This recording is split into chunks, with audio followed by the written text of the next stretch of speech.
enojo, o dolor y frustración, o dolor y emociones, por ejemplo, como de resentimiento, va a ser más fácil venderse, rendirse, claudicar y elegir una postura de una política institucionalizada. En cambio, el dolor y el amor es lo que te permite sentir el dolor, no solo el dolor que a todos nosotras nos hace estar aquí discutiendo por la libertad, la democracia, la justicia, sino que es ese dolor que va a estar anclado al amor por la vida, no al culto a la muerte.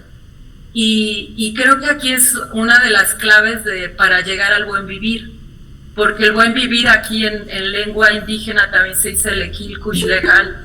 El equil kush lejal no es posible si a ti no te ha atravesado el dolor y el amor, que es la dignidad.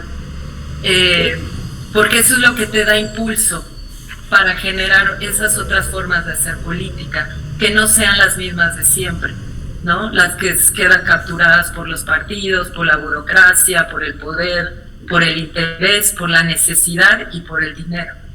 Bueno, eso, gracias. Claro, Diana, perfecto. Vos sabés que es cierto, hay un problema estructural. Hay un problema estructural ahí con respecto a esto de las jerarquías institucionales, ¿no? Porque el mismo Dussel lo dice, ¿no? El verdadero poder está en la comunidad, no está en los representantes. Casualmente él habla de una perversión de la política, en última instancia, cuando el representante se torna sede del poder. Entonces ahí tenemos un elemento clave para ver, bueno, después las discusiones serán, ¿no? Es decir, ¿es posible que el representante allá arriba en los escritorios del poder pueda realmente conectar con la comunidad? Es un problema, me parece, ahí para pensar, ¿no? Sobre todo cuando los estados son cada vez más dependientes, cuando los estados son más sumisos a los grupos de poder externos, a la globalización, y se tornan estados de emergencia, y generalmente cuando los estados son de emergencia o de excepción, como se suele llamar, generalmente están en contra del pueblo, ¿no? La judicialización de la protesta, etcétera, etcétera. Pero bueno, vamos a alargar un poquito con la primera tesis, y que tiene que ver con esto casualmente. La corrupción de la política es la primera tesis. Empieza livianito, ¿no? Corrupción de la política. Roberto, Gerardo, sí. Faltó que hable algo él. Bueno, Gerardo, bueno. Quisiera hablar de eso precisamente, y sobre todo pues recordar lo que acaba de decir Diana sobre la dignidad. Ese concepto fue discutido cuando se llevaron a cabo los acuerdos de San Andrés Larrainza, y lo plantearon precisamente la cabeza, o sea, los que venían de parte del gobierno. Y no supieron definir lo que es la dignidad, y fueron los compañeros que estuvieron presentes ahí para explicarles con claridad algo que ellos desconocen totalmente. La dignidad es algo propio, natural, forma parte del sentimiento que lo relaciona con la tierra, con una identidad, y eso es lo que hace posible que vivan y funcionen de manera colectiva, porque eso es lo que le da fuerza al movimiento zapatista. Y hablando del primer tema, precisamente es que la corrupción, y tiene que ver con algo que nace propiamente con el neoliberalismo, que es precisamente cuando se deshace el capitalismo en el estado de bienestar y se lo entrega total y absolutamente al mercado financiero. Es decir, es ahora cuando se va a manejar económicamente a través de un elemento central, que es precisamente las grandes empresas transnacionales.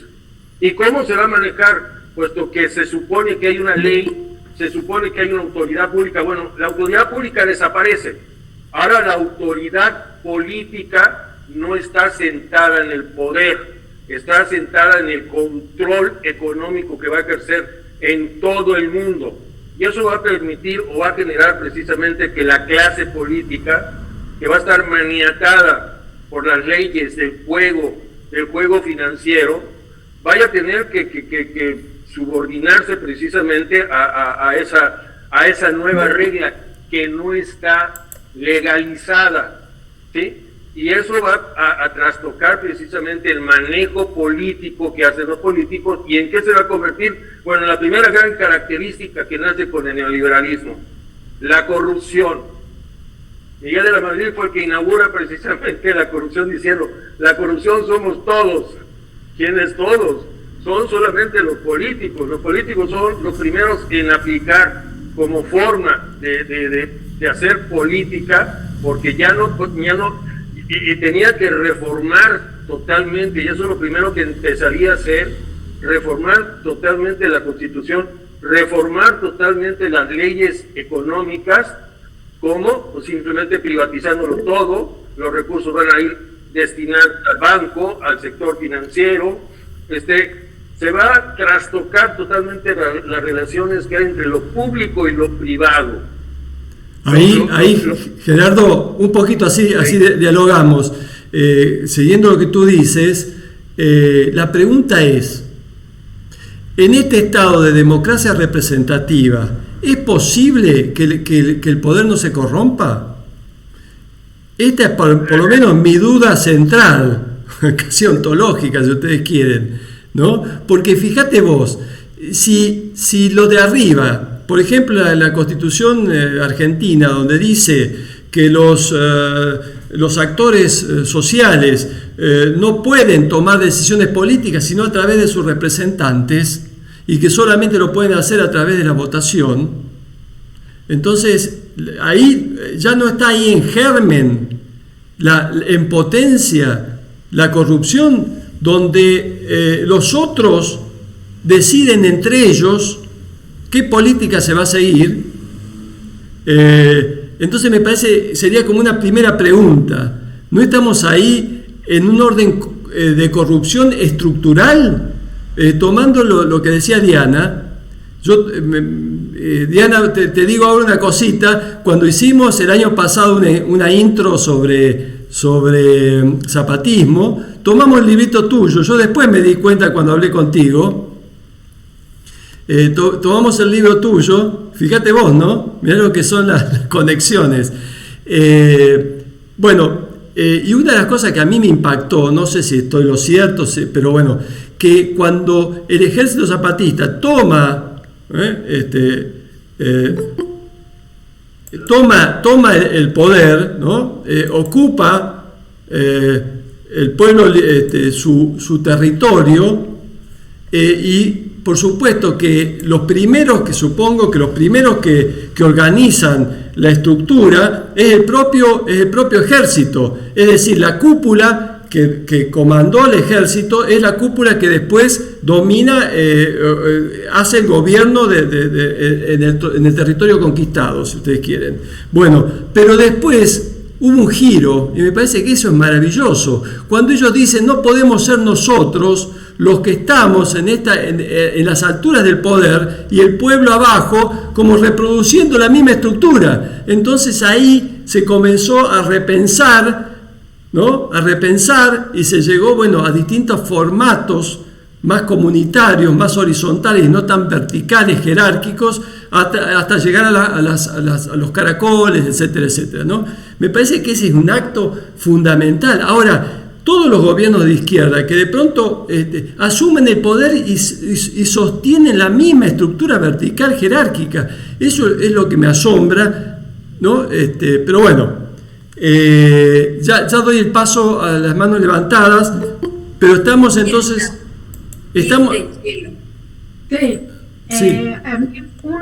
Creo que de los pocos temas que quería conversar es la cuestión de la corrupción. Sí. Y busqué qué considera, qué entiende Dussel que es corrupción, porque esta palabra se ha utilizado mucho, identificando como que el problema del país es la corrupción. ¿Se acuerdan aquel que dijo, bueno, acá robando 3 años menos es solución? Bueno, todo eso es mentira, es un gran blef. El problema del país es otro, o son otros los problemas. También la corrupción hubo siempre. Yo no coincido demasiado en ponerle una fecha de inicio de la corrupción, si bien se ha incrementado siempre que hubo organización humana y que hubo posibilidades de obtener ventajas por medios no legitimados o legítimos, se han aprovechado. Esto podemos remontarnos a buscar ejemplos en la historia de eso. Sí. Ahora, yo disiento con llamarle corrupción a todo, y sobre todo con identificar en países dependientes como el nuestro, que el problema central es la corrupción. La corrupción no es el problema central desde mi punto de vista. Mirta, así charlamos.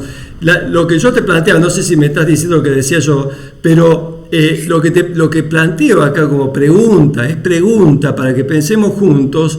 Digo, esto de la estructura de la democracia representativa no lleva en sí mismo el germen no le llamé la corrupción, llamé la desviación política, de la despotenciación del pueblo, no sé cómo lo podemos llamar, pero digo, es una pregunta. ¿No te parece que habría que pensar otro formato a futuro? No digo que ya vamos a voltear el Estado y nada por el estilo, pero digo, la pregunta, no habría que... Roberto, en Cuba hay una democracia muy participativa, aunque hay un solo partido, y sin embargo hay corrupción.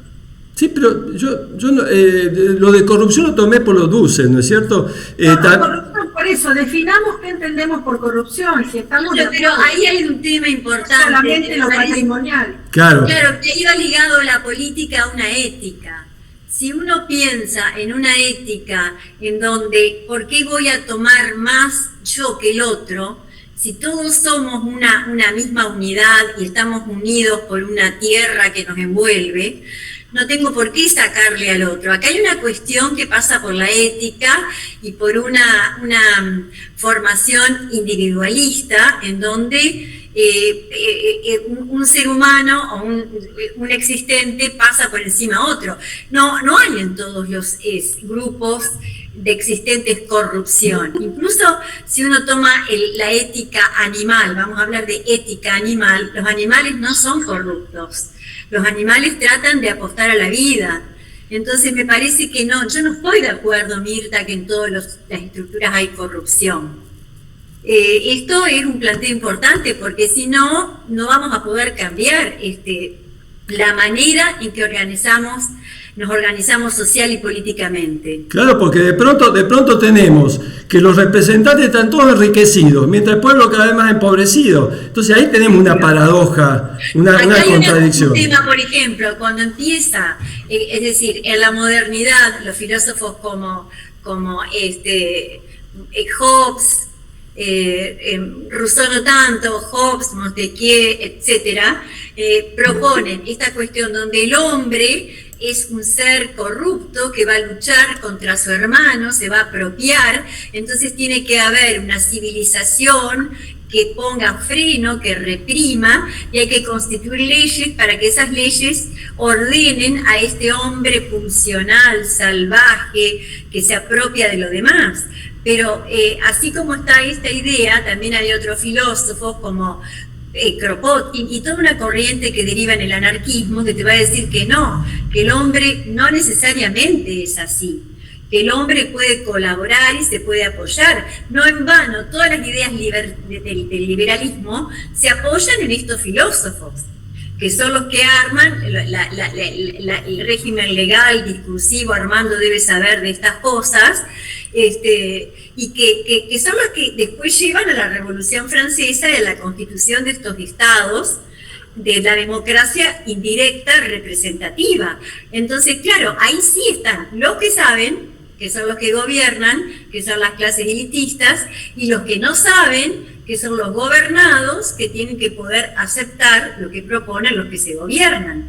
Entonces, ahí eso fomenta la corrupción, estimula la corrupción.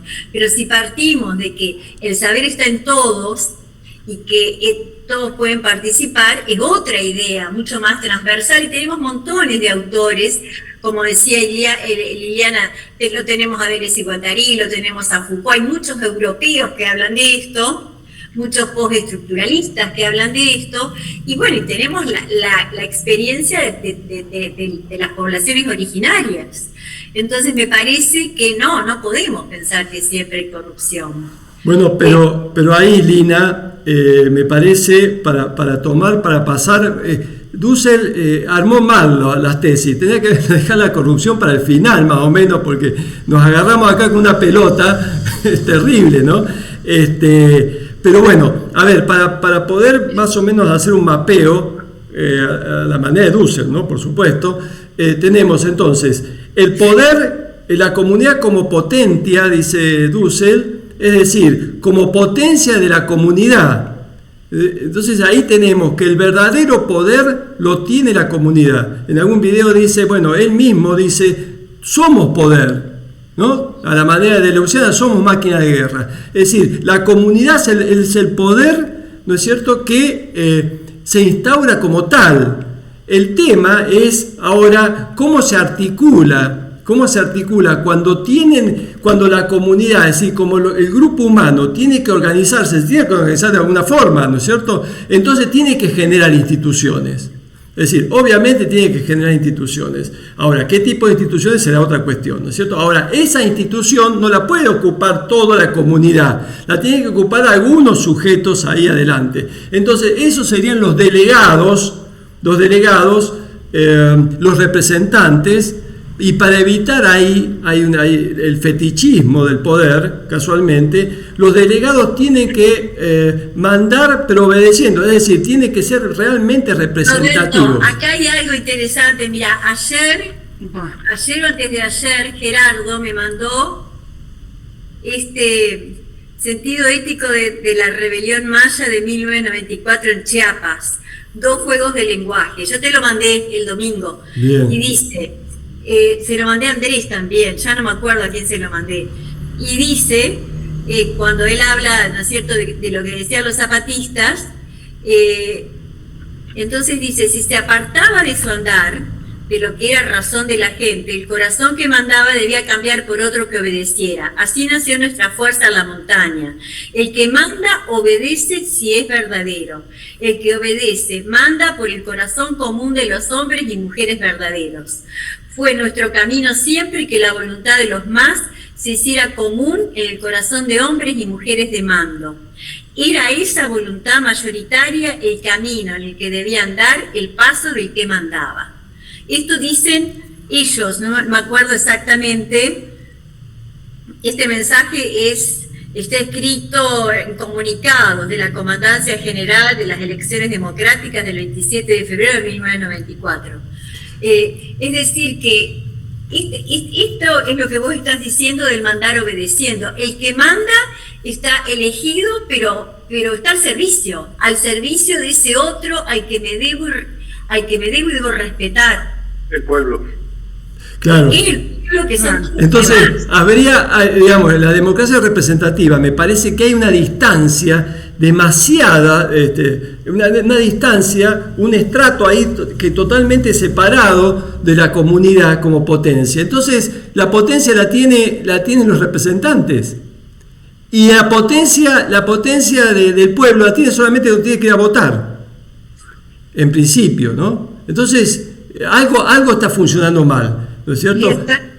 Vamos a dar la palabra, Nelly. Nelly, sí. ¿Puede ser? Sí, brevemente. Sí. Están así, lo que señalás, Roberto, que yo veo que esta actual democracia nuestra, la representativa, no nos sirve para nada, porque tenemos hoy a Milei y a Villarruel en el gobierno. Entonces, y lo tenemos a Macri, que Macri no se había postulado. Tenemos al PRO. Entonces, yo me planteo, esta democracia no va más. Tenemos que ir por una constituyente, ir al paso que podamos con el pueblo organizado, con un pueblo que cada vez tiene que estar más educado desde el punto de vista de defender sus intereses como clase oprimida. Porque hoy, hace un rato mencionabas el tema del poder, y el tema de la corrupción. Y yo entiendo que lo que está corrupto realmente y lo que está en declive es el sistema capitalista como tal.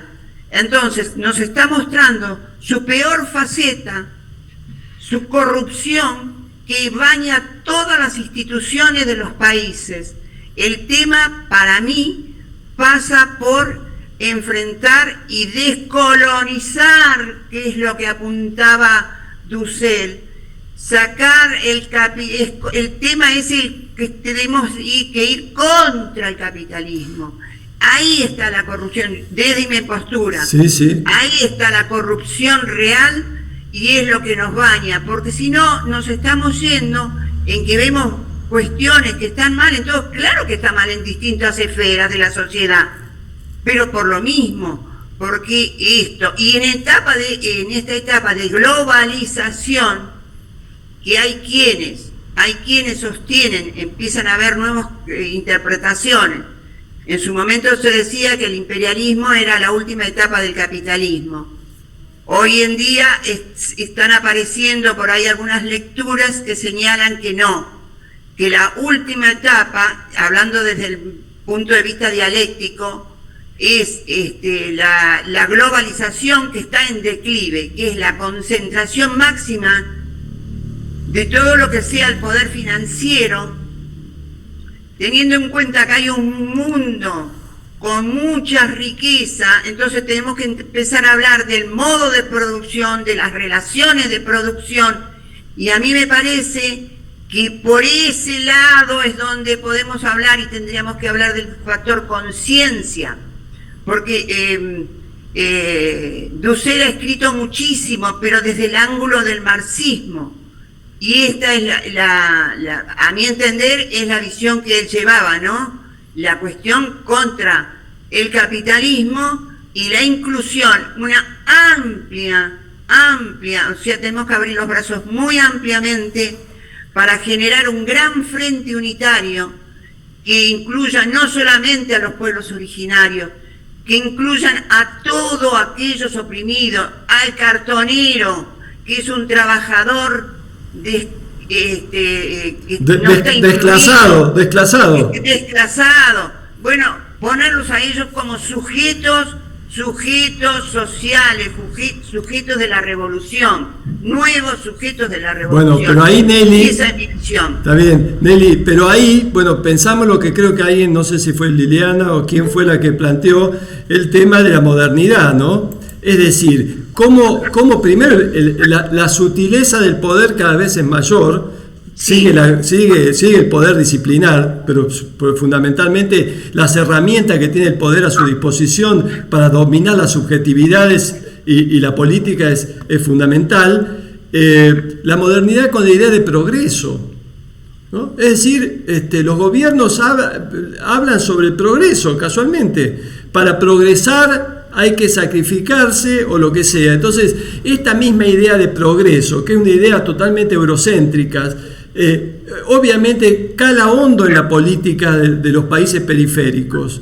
Entonces, la pregunta es, cuando las tecnologías están sincronizadas junto con la política para dominar las cabezas, para dominar las subjetividades, es poco, cada vez es menos, entre comillas, la posibilidad de tomar conciencia, como decía Dussel por ahí, ¿no? Tomar conciencia de esa potencia del vivir. Entonces, por ahí pasa la cosa. Por ahí, porque la potencia de vivir es la potencia de vivir subjetivamente cada uno de nosotros y colectivamente, porque no existe un sujeto individual. Esa es otra ficción de la modernidad. Esta es otra ficción del capitalismo. No hay sujeto individual. Somos sujetos poblados y sociales, ¿no es cierto?, y abiertos. Por más que estemos en una pieza, adentro somos sujetos sociales, poblados y colectivos. Entonces, igual que nuestro pensar no es un pensar individual, es un agenciamiento de significación colectiva, ¿no es cierto? Entonces, me parece que ese es otro punto para pensar, ¿no? Porque estamos hablando, pero tenemos esa gran hidra capitalista, ese gran poder que se infiltra por todos lados y estamos ahí capturados, ¿no? Y fundamentalmente capturados en las relaciones, porque cada vez, digan si no es así, por lo menos en Argentina en los últimos años, es difícil pensar junto con otro, porque ya te categorizan en alguno de las bipolaridades, ¿no es cierto? Entonces se vuelve muy difícil todo. Bueno, y si me permitís, sí. una sola acotación. Cortita, si hacemos, pasamos a muy breve. Tiene que ver con el eje del vivir que señalabas al comienzo, hace un ratito. Y a mí me parece que esto aplicado en el marco del sistema capitalista y desde nuestra América, en el grado de desarrollo del capitalismo y de la globalización y el grado de penetración que tenemos en nuestro continente, hoy día ¿son ellos o somos nosotros? Por eso la importancia de abrir bien grande los brazos y todos los oprimidos, no importa el color, la edad ni la estatura, importa que es el carácter de oprimido, ir contra los que se nos quieren venir a adueñar nuestro continente, que hoy lo vemos en 4 meses lo que pasó, lo que está pasando. Bien, y ahí abrimos, y ya le paso a Armando, a Iván, y a Chelo y a Carlos, le paso la palabra. Ahí entonces empezamos a pensar desde esta estructura y fundamentalmente de la escisión que habla Dussel entre el poder de la comunidad, el potentia, y el potentas, el poder institucional, ¿no es cierto? Claro. ¿Cómo articular eso? Pero bueno, no sé quién le toca, no sé si Armando, creo Armando está hace rato con la mano levantada. ¿Qué tal? Buenas noches, gracias. Carlos de Merlo, Bien. provincia de Buenos Aires. Bien. Bueno, estábamos hablando del tema corrupción. Yo creo, en mi interpretación, cuando Dussel dice de la doble corrupción, en tanto formamos parte de la comunidad, representantes y representados, y que cada uno de ellos tiene que cumplir el rol que tiene que cumplir. Digamos, en tanto debemos ser éticos y responsables, si estamos representando, y ser también responsables exigiendo que se nos represente cabalmente, sin ponernos en una postura servil como hasta ahora, que aislamos lo que hacen los gobiernos. Y bueno, lógicamente eso genera una confusión y un desdén que, como dice Dussel, que yo lo estoy descubriendo ahora, nunca lo leí, exactamente, gracias por la oportunidad de hacerlo entre paréntesis. Entonces dice que cabría otra tesis cuando cuando a partir de la dominación y de la alienación, ¿no es cierto?, se crea tamaña confusión que después los pueblos terminan votando a gente como Fujimori, Menem, Hitler, Bush, etcétera, etcétera.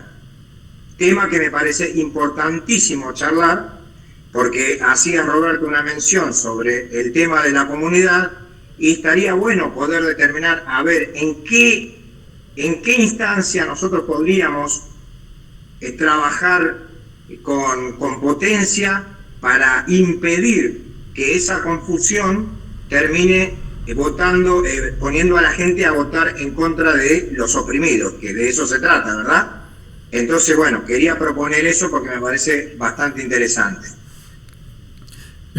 Tremenda pregunta, pero bueno, a ver, vamos a dar la palabra a, no sé, Chelo, Iván y Armando, a ver quién... Por acá, Iván. Bueno. ¿Me escucha bien? Sí. Y bueno, Chile por acá. Bueno, mientras lo escuchaba, pensaba en esto del oprimido, pero cómo el oprimido se transforma en el opresor. Acá estamos en una guerra de Arauco con los mapuches hace más de 300 años, y el malo de la película viene siendo el que no tiene la propiedad privada o que se le está expropiando algo que para ellos no es privado, sino que es común, digamos. O sea, cuando a un mapuche le rompen un pedazo de tierra, no le están rompiendo la tierra, le están rompiendo el cuerpo, el mismo, siente dolor, ¿sí? Pero pensar cómo los dispositivos comunicacionales, en este caso las noticias, ¿sí?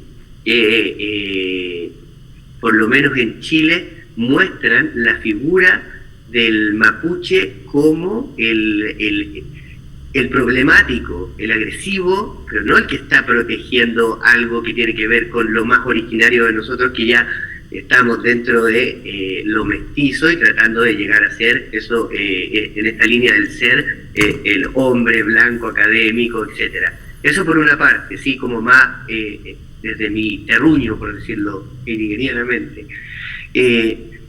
Y hay algo tentador, siento yo, en todo tipo de pensamiento, y es que estamos claros que el poder más que se tiene se ejerce, ¿cierto? El poder circula.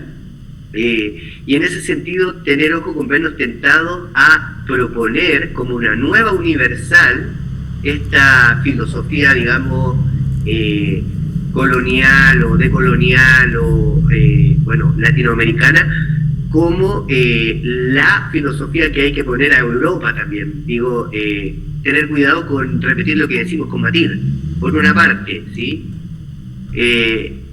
Son ideas que no están muy ligadas, las estoy diciendo, digamos, bien libremente y viendo hacia dónde me llevan.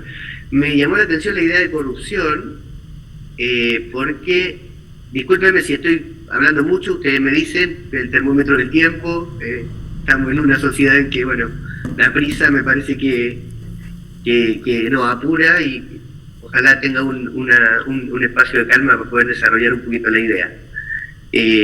La corrupción se define como el mal uso del poder confiado para beneficio propio o de terceros en contra de la ley y los principios morales. Esto me llamó la atención mucho la forma de entender la democracia en Platón, por el hecho de que la democracia misma, por sus intereses personales, mató a Sócrates, digamos, que lo único que hizo fue decir, bueno, hay un cierto saber que tiene que ver con la ignorancia. Entonces pensaba en cómo la democracia, ¿cierto?, de alguna manera puede ser una forma de corrupción, ¿sí?, siempre y cuando se tome desde esta instrumentalización de la razón, no una razón ética, si citamos un poco a Horkheimer, ¿cierto? Bueno, pero ahí van, perdón, ahí la idea de democracia, ¿no? ¿Qué es la democracia? Sería, ¿cómo conceptualizar la democracia? Lo único que podemos ver para unir un poquito la idea, a ver si estamos de acuerdo para poder avanzar un poquito. Hay una fuerza que es la comunidad, que es un poder originario, sí, ¿no es cierto? Esta potencia del vivir, ahí estamos, ¿no es cierto? Ahora, la democracia implicaría, a ver, lo planteo, como primero la posibilidad de cómo institucionalizar algo. sí. Cómo darse cómo ese pueblo, esa comunidad, cómo se va a dar un determinado gobierno. Entonces ahí está la cosa.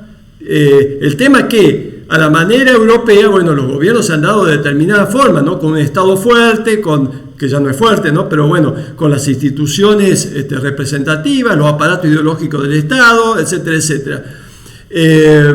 Que son los campos del poder. Ahora, la pregunta es, ¿cómo se puede dar esta delegación? ¿Qué tipo de delegación habría que dar? Porque no todos pueden tener responsabilidades comunitarias, es decir, eso tiene que circular, obviamente, ¿no es cierto? La representación está. Ahora, el concepto de representación es un concepto totalmente nocivo, porque implica, en última instancia, que alguien, al ser representante, toma en sí el poder. Ese es el riesgo que tiene.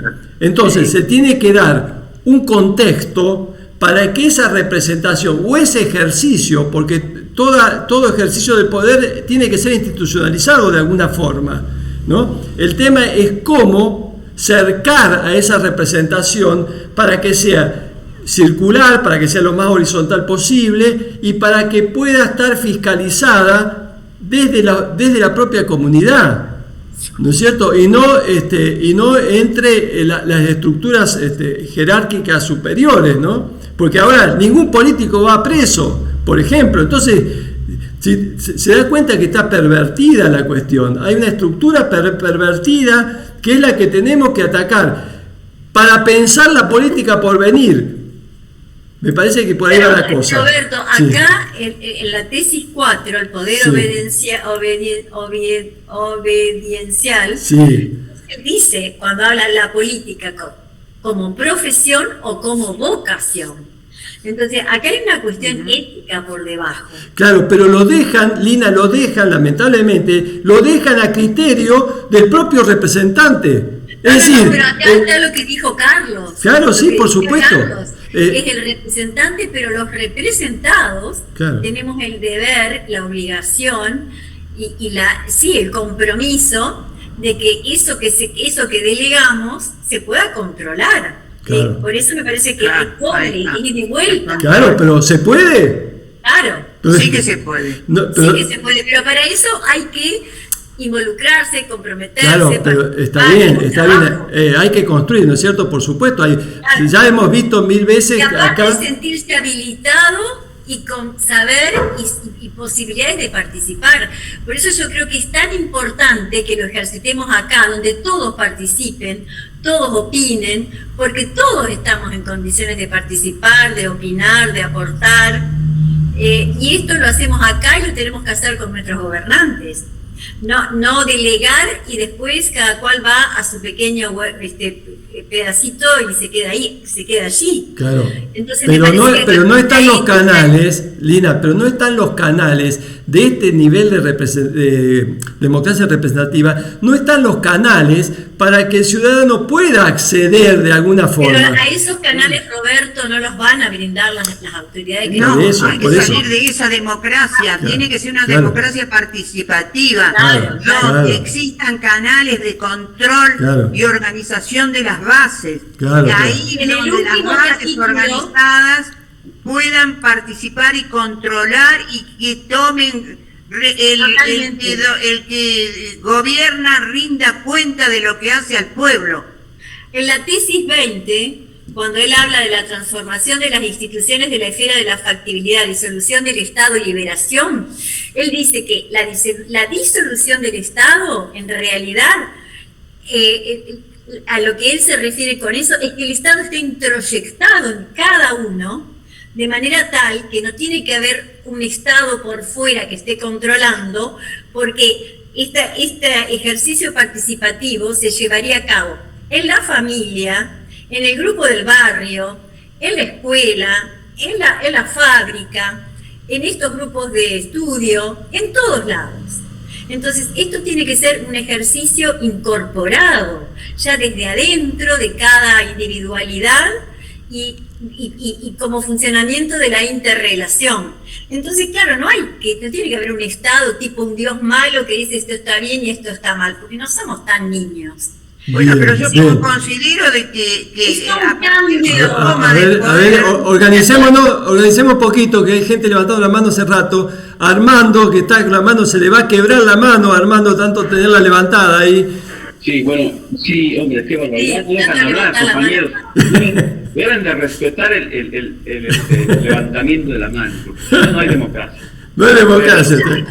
Yo creo que uno de los problemas fundamentales de América Latina viene siendo cómo el capital atrapa a los gobiernos. Tal es así que los gobiernos de izquierda son cooptados por el gran capital, y si traen buenas ideas, la gente que estudió marxismo, que está ahí pretendiendo cambiar las formas de gobierno, está atrapada por la forma de producción capitalista.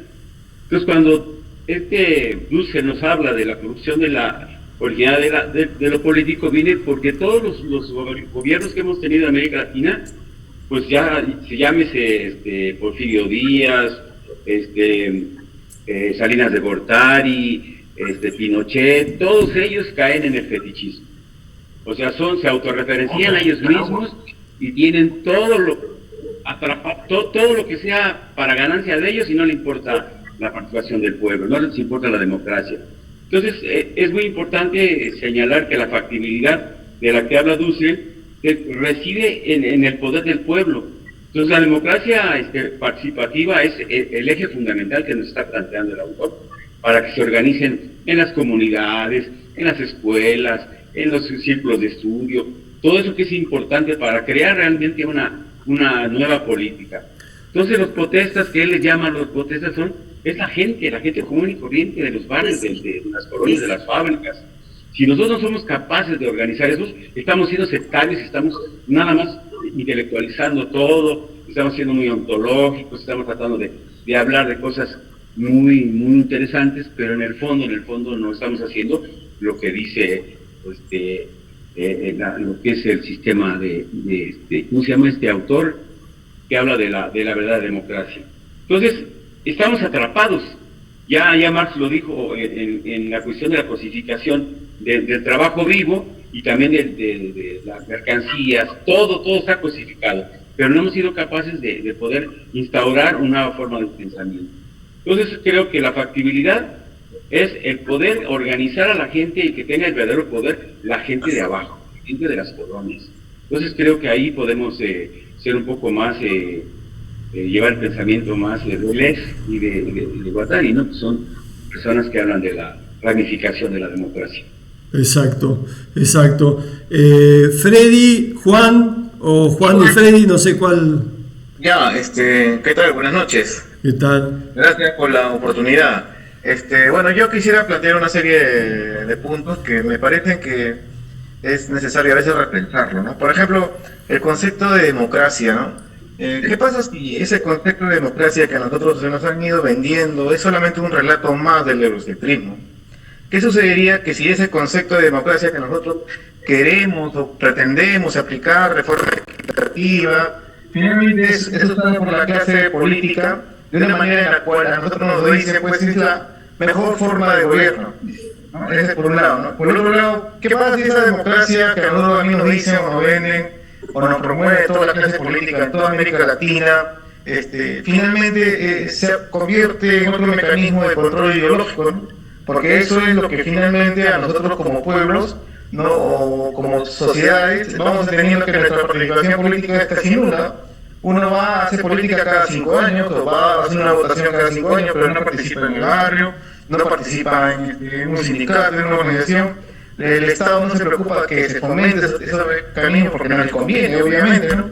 Entonces, si yo quisiera caracterizar, y ese es mi segundo punto, es que podemos ver que sí puede que exista un tipo de democracia, pero este tipo de democracia es una democracia a conveniencia, ¿no? O para cada tipo de clase, ¿no? Por ejemplo, para la clase de los políticos ya tienen su tipo de democracia, ¿no? Y nosotros, como pueblo, también podemos, de alguna forma, por ejemplo, en este espacio, exigir un poco de equidad con el tiempo y así, ¿no? Forma de participar, ¿no? Y el último aspecto que quisiera incluir es un poco ver qué formas históricas hemos tenido de organización y han sido efectivas socialmente, ¿no? Sin caer necesariamente en ese relato eurocéntrico de la democracia, ¿no? Bueno, sería todo. Bien, bueno, pero ahí Dussel toma, y me parece interesante,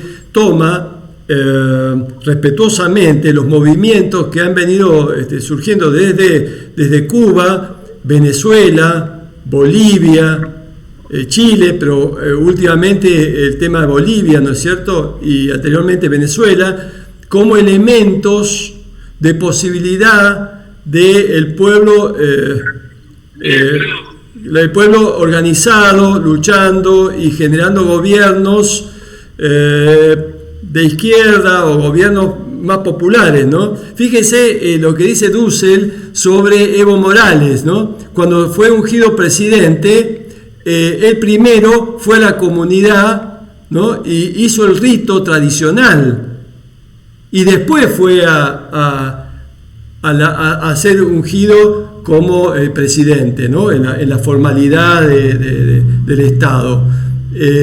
Bueno, hay gestos, hay movimientos. Lo que pasa, hay otra cuestión. Pasamos ahora de gobiernos de izquierda a gobiernos de derecha. Es decir, pasamos de gobierno de Evo Morales pasamos a otro de derecha y acá pasa uno de izquierda, uno de derecha. Entonces, también es esa cuestión, porque no tenemos que tomar en cuenta, decíamos de organizarnos, etcétera, que las organizaciones populares, las movilizaciones son efímeras, son coyuntural, aparecen y desaparecen porque no tienen el poder instituido que tiene el poder representativo de las estructuras de gobierno, que son profesionales, que son pagas, etcétera, etcétera. Los movimientos sociales tienen su emergencia, generan efectos y luego vuelven, ¿no? Hay una dialéctica ahí del propio movimiento, por eso no es tan sencillo organizar, generar, es decir, hay toda una cuestión de las propias emergencias del poder, ¿no? De los feminismos, evidentemente, de las luchas posibles, el 2001 en Argentina, que se vayan todos y no queden uno solo. Al final fue una gran movilización y al final quedaron todos los mismos, que se vayan todos y que no quede ni uno solo. Fue una gran movilización, de pronto se armó, ¿no? Las redes ahí del propio poder se organizaron entre los profesionales de la política y siguieron los mismos. Claro, cambiaron las figuritas, pero siguieron todos los mismos. Es decir, gente, políticos que están de hace 20, 30 años ocupando y circulando en el mismo ambiente del poder. Entonces, como dijo alguien, no sé si era Armando, estamos entrampados. Es una cuestión difícil, ¿no?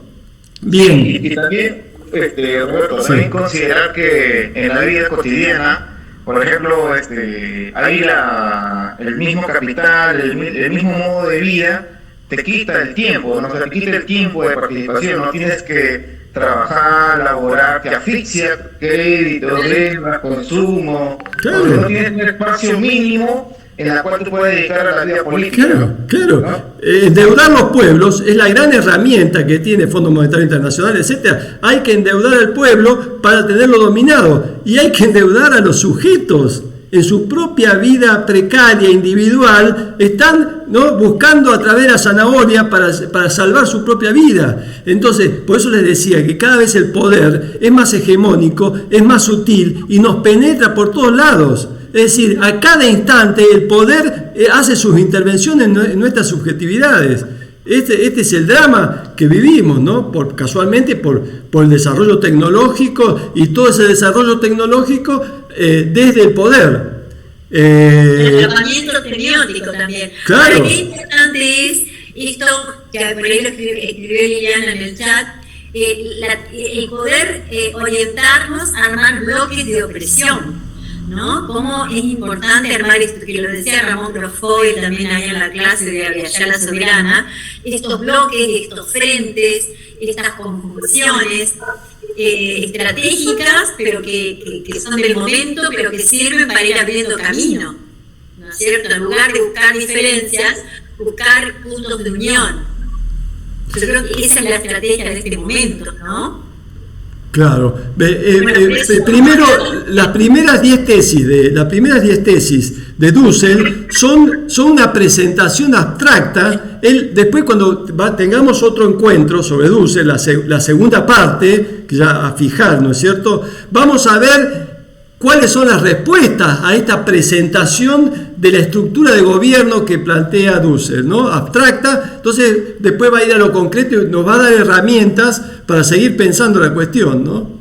Acá quieren hablar, dicen, circule la palabra. Iván. Jorge Eliezer Rivera Franco. Yo por lo que veo, está Iván, Juan Iván y después Andrés y Jorge, bueno, hay varios. Bueno, arranque Juan Ant, no sé qué. Juan, ahí está. Bueno, buenas noches para mí. ¿Qué tal? Yo soy Juan Antonio Medrano, de acá de México.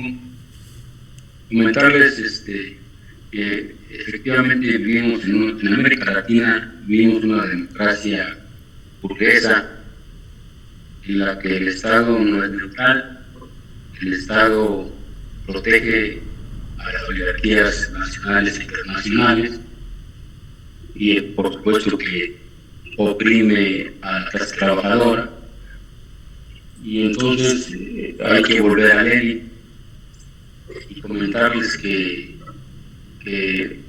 a partir del manifiesto comunista, pues también ahí se decanta y se dice desde aquel entonces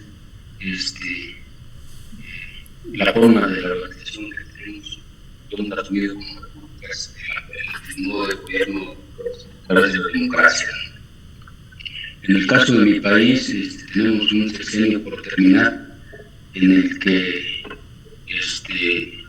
ganamos gracias a la acumulación de 50 años de resistencia y disidencia del modelo que estaba implementado y 30 años de neoliberalismo.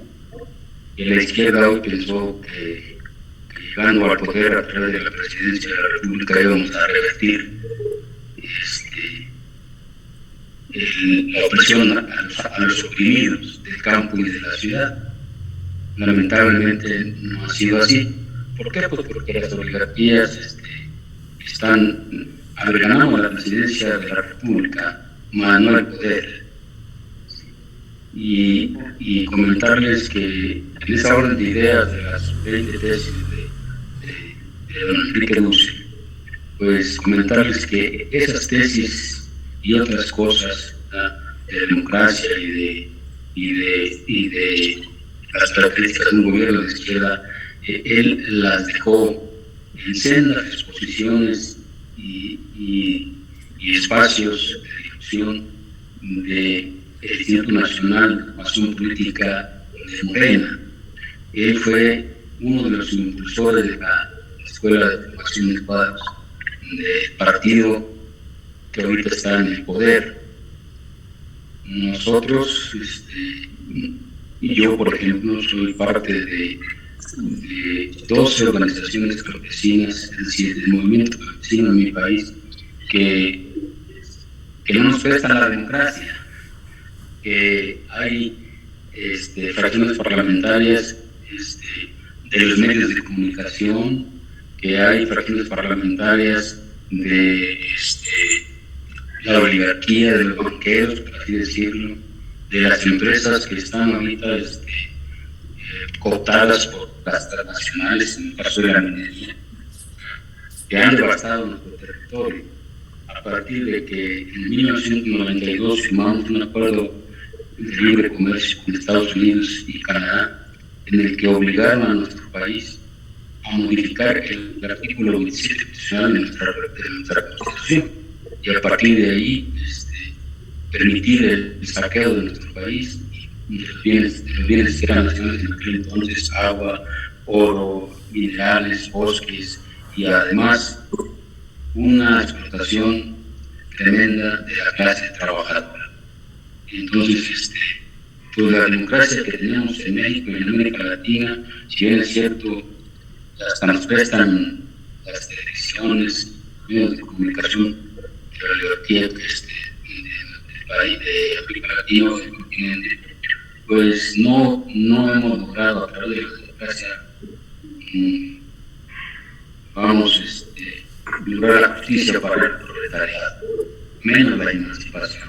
Bueno, esta iniciativa, y sí, efectivamente ha habido, ahorita por ejemplo a nosotros nos dicen que somos tan democráticos, es un gobierno progresista, pues sí, pero nada más ha participado en ciertos espacios políticos y en ciertos programas sociales que tienen como paliativos para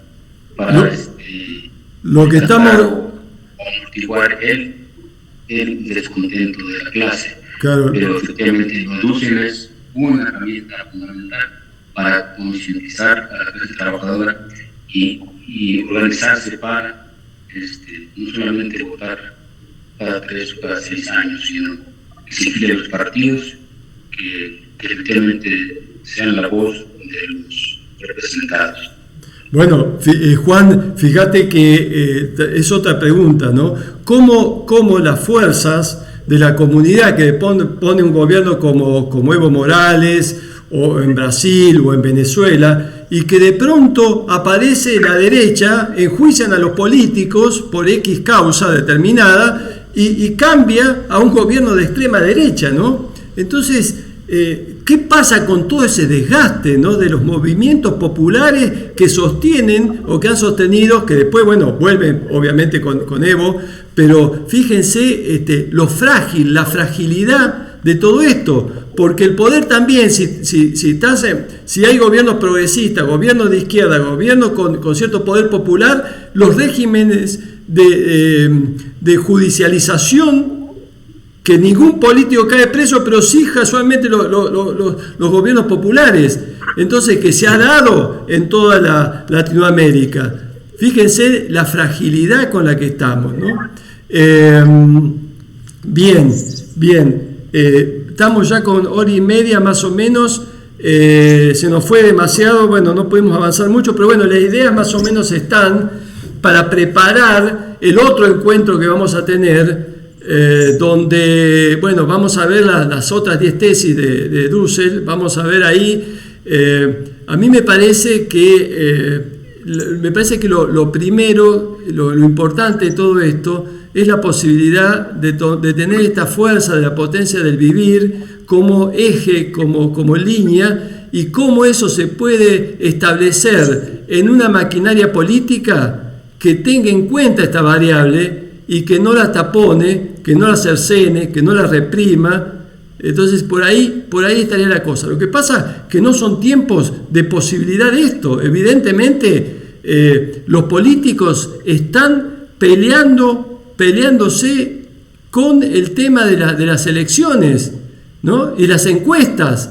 Somos números para los que están arriba. Lamentablemente es así.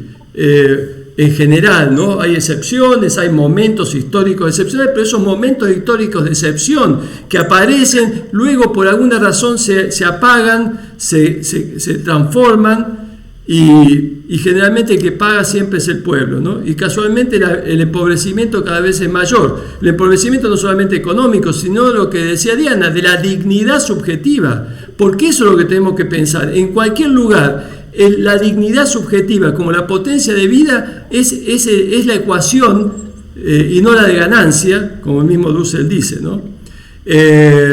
Alguien que quiera dar otra, a ver, alguien que no participó, Iván, cortito, por favor, así hacemos unas pequeños... Sí, cortito. Sí.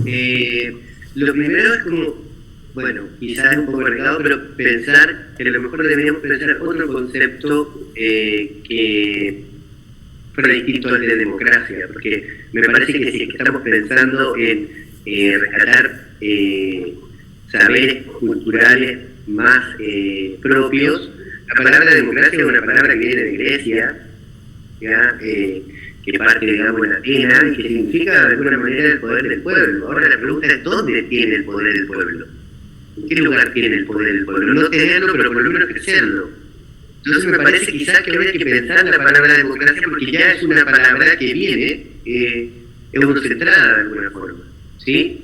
Y por último, se me viene a la cabeza un autor que se llama Pascal Quignard y que tiene un poco que ver con todo lo que hemos dicho, y dice algo así como: nacemos de repente del aire atmosférico, cegados por la luz solar, esclavos de las más humillantes dependencias. La libertad no forma parte de la esencia del hombre.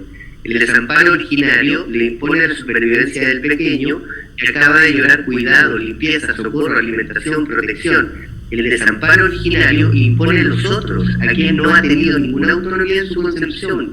Impone a la familia, lo arbitrario de la educación, la tradición, de la cultura, la pertenencia a la nación. Toda esa ayuda extraña hunde al niño en amor y odio frente al otro que lo esclaviza amorosamente. Me parece que es muy interesante esto, porque si bien lo que enferma es la desaparición de toda alteridad y de todo otro, el individualismo, y por lo que nosotros luchamos justamente por la aparición del otro y del desconocido que sufre, o del rostro que nos llama, desde Levinas, por ejemplo, y me parece que Pascal Quignard aquí es muy claro en cómo el amor puede inclusive someter, ¿sí? Bien. Alguien que no, Andrés, creo que no ha participado, Andrés. Bueno, buenas noches. Quisiera unirme un poquito a lo que Iván está mencionando y pues creo que en consonancia con lo que deduce Gross Fogel y otras personas del pensamiento latinoamericano están tratando de hacer en estos momentos, es decir, generar un nuevo tipo de política. Creo que también en donde el rol fundamental, como decía Roberto, no sea el mercado, sino sea la vida. Creo que desde allí parten nuevas emergencias de transformación. En consonancia con lo que Iván también decía, de pronto bajo la mala conceptualización del amor, ¿no? Porque pues en términos teológicos creo que también Dussel propone una teología de la liberación que es otra dinámica, de romper con el mundo, digamos, teogónico de alguna manera, que viene centrado desde Europa y Occidente, y pues el visualizar nuestros territorios y cada una de las emergencias de los pueblos originarios que aún, a pesar de las múltiples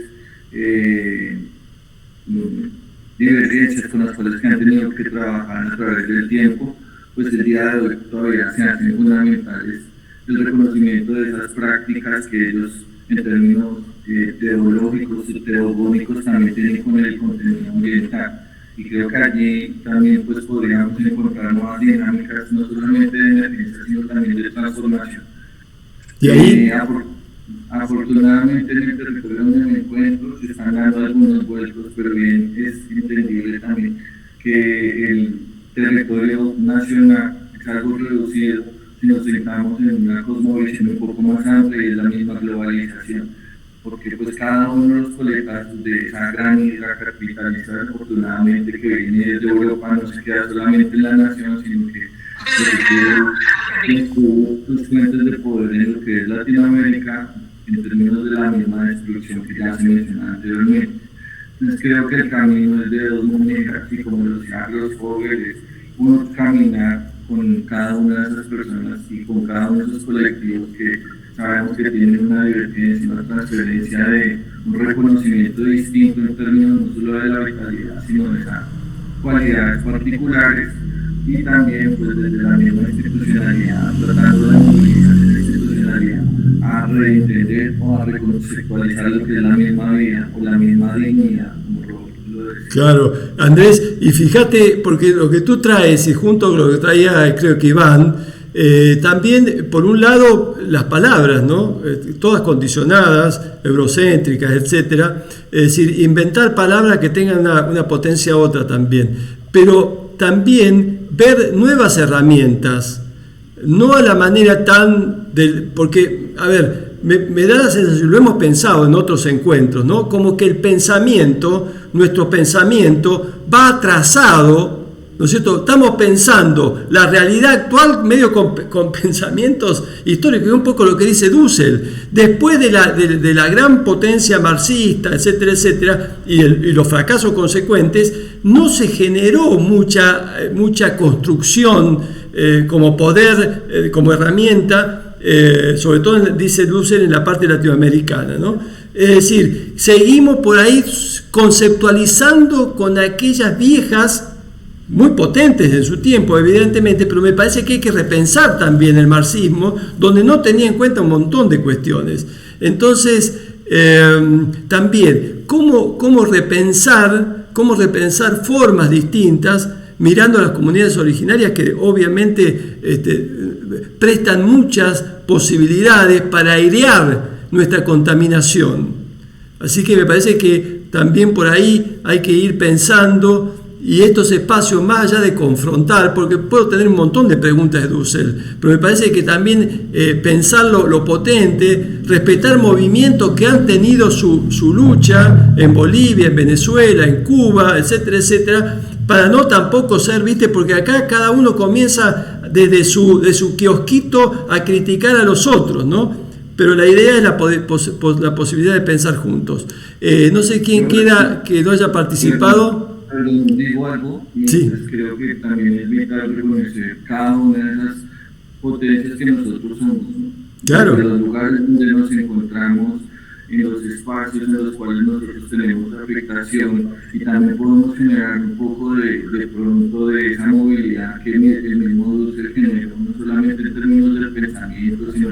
la política, también del mismo hacer, porque pues creo que cada uno de nuestros espacios de emergencia o de emergencia también requieren de esa potencialización precisamente, claro, porque pues, es desde la acción pequeña que se puede convertir en una acción conjunta de pronto un poco más grande, que pues de pronto puede ser algo muy mínimo, ¿sí? Son acciones mínimas, por ejemplo, el no consumir Coca-Cola o ser consciente de lo que consumo, cosas como esas que pueden llevar a una divergencia no solamente en el pensamiento, sino también en la acción conjunta, para que de alguna manera, como bien lo pudimos ver, por ejemplo, en la Argentina hace 2 o 3 días, bueno, 2 semanas, una semana, cuando todos los colectivos y todas las personas dejaron y dijeron, no vamos a salir a trabajar.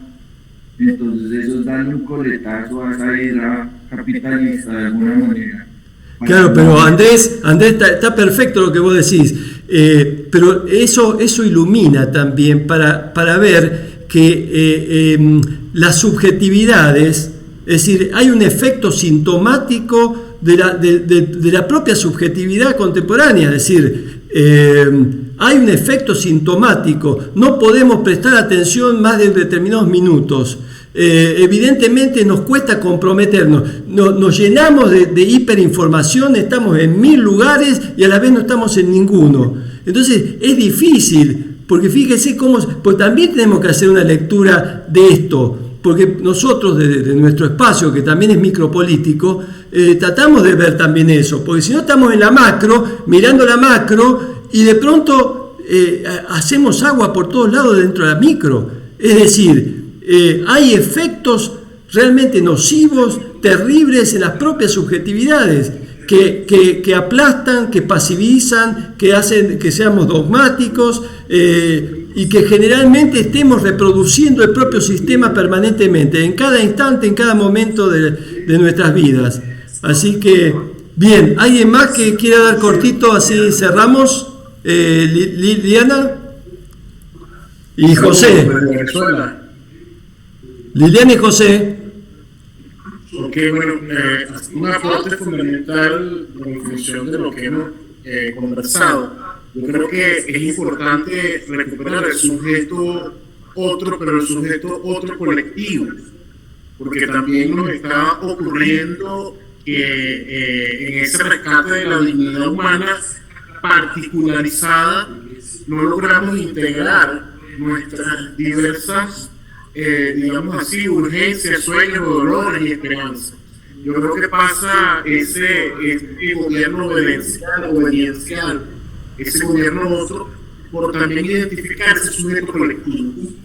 Y en esa identificación del sujeto colectivo otro, también entonces lograr de una vez por todas desplazar al hombre, mujer, humano del centro de la ética y pasar a lo que es la vida humana y no humana como planetarias, porque esa es otra cosa fundamental que nos ha pasado.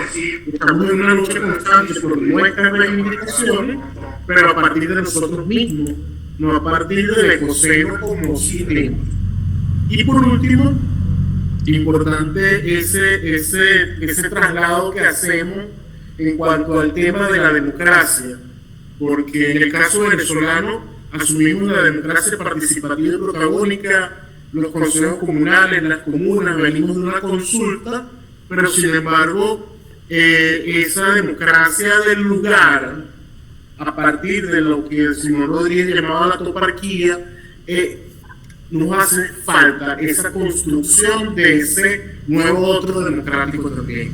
Gracias. Bien. ¿Puedo decir una cosa? Sí. Acá estoy mirando y ahora en la Plaza Cagancha de Montevideo hay una concentración en repudio a la lesbofobia y los crímenes lesbodiantes ante los asesinatos recientemente cometidos en Argentina contra mujeres lesbianas. Bueno, y hablan mucho más, pero los hermanos uruguayos están manifestando ahora, en este mismo momento, por un acto de tanatopolítica cometido por este gobierno fascista, neoliberal, etcétera, etcétera. Estas pequeñas cosas son las que tenemos que ir sumando para poder armar este bloque que decía Liliana, por la potencia de la vida, ¿no? Claro, y fíjate... Yo quiero agregar algo. Aprovechar, por ejemplo, lo que se hizo en la Feria del Libro, donde hubo un escrache impresionante del movimiento lésbico, del movimiento feminista, contra el asesinato, porque asesinato homofóbico terrible que hubo con estas... Hoy falleció a la mañana, falleció la tercera, y la cuarta está muy mal también. Es decir, que existen movimientos de lucha, pero no se conocen, eso es lo que yo digo, porque nosotros, por ejemplo, en la parroquia, en el barrio, es decir, existen pero nadie conoce. ¿Por qué? Porque creen algunos sectores como que ganó esta idea yanqui que el TikTok es preferible escuchar el TikTok que leer un libro. Entonces, esto lo llevo a lo que dice Ramón Fogel sobre la colonización epistemológica que disciplina la subjetividad. Y esto me parece muy importante porque lo veo en los profesionales. Por ejemplo, en la marcha de enero hubieron 800.000 personas y en la última no llegaban a 100.000 personas. Entonces, algo pasa que el profesional te dice, y mira, hoy tengo que atender, hoy no, mira, acá nos jugamos todos, nos jugamos como patria, porque están balcanizando la Argentina, esto no joda. Entonces, poner el cuerpo, ¿quiénes ponen el cuerpo? Los mismos de siempre.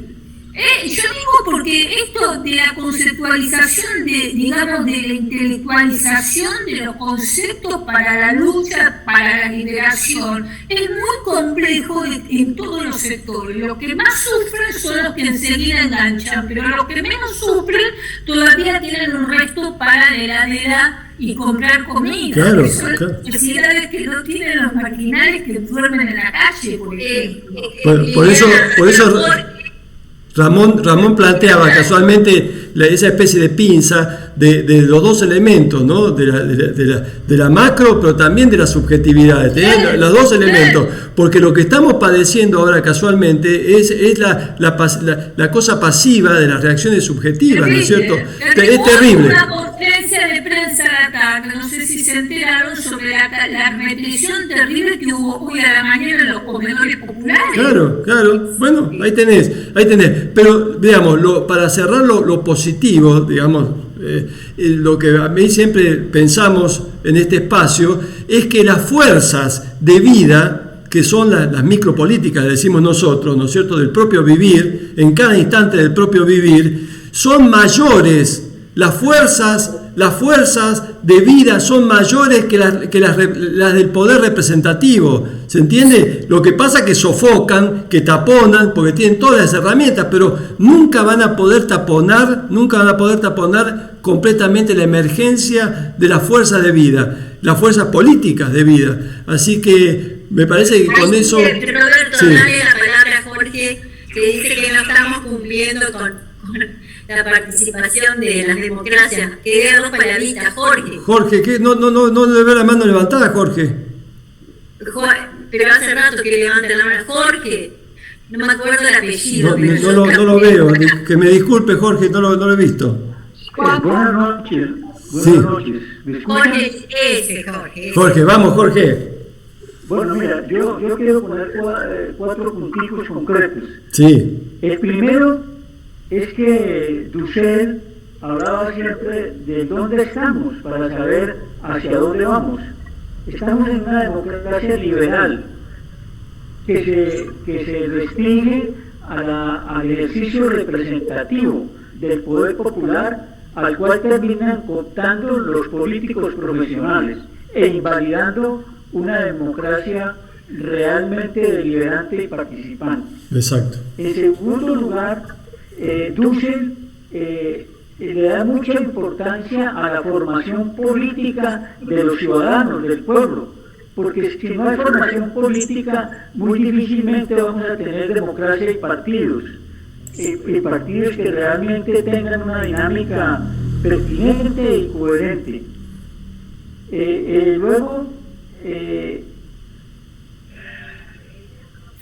Luego la necesidad de ser coherentes con el discurso, y pienso que ese era uno de los grandes valores que nos comparte el maestro Enrique Dussel, su coherencia, su compromiso. Si bien es cierto que él participó en la construcción de Morena, hasta muy poco antes de morir fue autocrítico con Morena en muchos de los actos políticos que estuvieron ejerciendo, incluso con el famoso Tren Maya, ¿no? Y la falta de respetar y escuchar a los pueblos indígenas de los territorios que intervino dicha infraestructura. Y pensamos, por ejemplo, en el caso de Colombia, en este momento, que realmente hay una ruptura entre las oligarquías y el pueblo, pero el pueblo no tiene una suficiente organización, una suficiente participación y formación política para poder realizar y consumar esa ruptura. Pienso que es un poco lo que ha pasado en otros de los países de América Latina.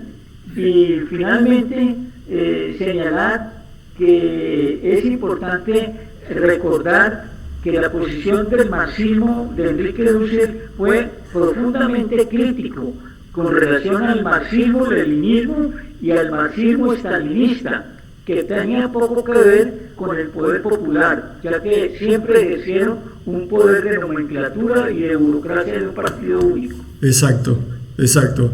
Gracias, Jorge. Bueno, vamos a tener el 27, el próximo encuentro con el 27, con la invitación del compañero Raúl Sivecci, y después también ahí estuvo con nosotros Diana